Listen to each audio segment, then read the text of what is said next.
நேற்று 52 Kingscote whole ஒரு கூட்டத்தை போட்டு இங்கே யாரு முஸ்லீம் காங்கிரஸுடைய தலைவர் ரவுஃப் ஹக்கீம் அவங்க அதில் ஒரு கூட்டத்தை போட்டு அந்த கூட்டத்தில் என்னை பற்றி இல்லாத பொல்லாத பொய்யெல்லாம் சொல்லிட்டு குட்டையை குழப்பிட்டு பேசிக்கிறார். அவர் அதை ஃபேஸ்புக்கில் போட்டு அக்கூர்னால கூட்டம் நடந்தது. தெளிவாக சொல்லணும், அக்கூர்னால கூட்டம் நடக்கல, 52 தான் கூட்டம் நடந்தது. இந்த அவருக்கு அக்கூர்னால வந்து ஒரு கூட்டம் வச்சுக்க இல்லாத நிலைமை. அதில் அவர் சொல்றாரு, இன்னொரு விவாதத்தை கலைக்கிறார். நான் ரெடி, எனி டைம் இன்ஷால்லா நான் ரெடி ஆகிக்கிறேன் அவரோட விவாதம் செய்யறதுக்கு. சரி, அது எந்த மாட்டு கருத்து இல்லை. அப்ப இது சம்பந்தம் எல்லாருக்கும் தெரியும், மக்கள் எல்லாருக்கும் தெரியும்.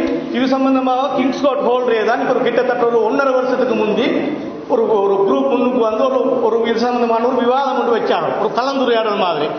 என்ன பிராதேச சபா மெம்பர்ஸ் மாதிரி எல்லாம் கொண்டு வந்து வச்சாங்க. அதுல நாங்கள் தெளிவாக டாக்குமெண்ட்ஸ் எல்லாம் காட்டிக்கிறோம், அதில் பிரச்சனையே இல்லை.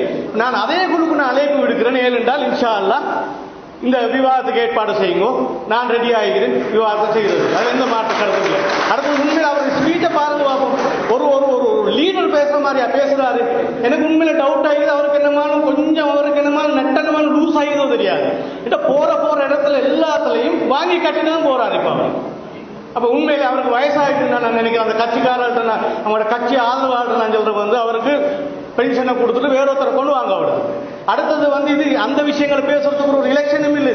இது நாட்டுடைய தலைவரை தெரிவு செய்யக்கூடிய எலெக்ஷன்.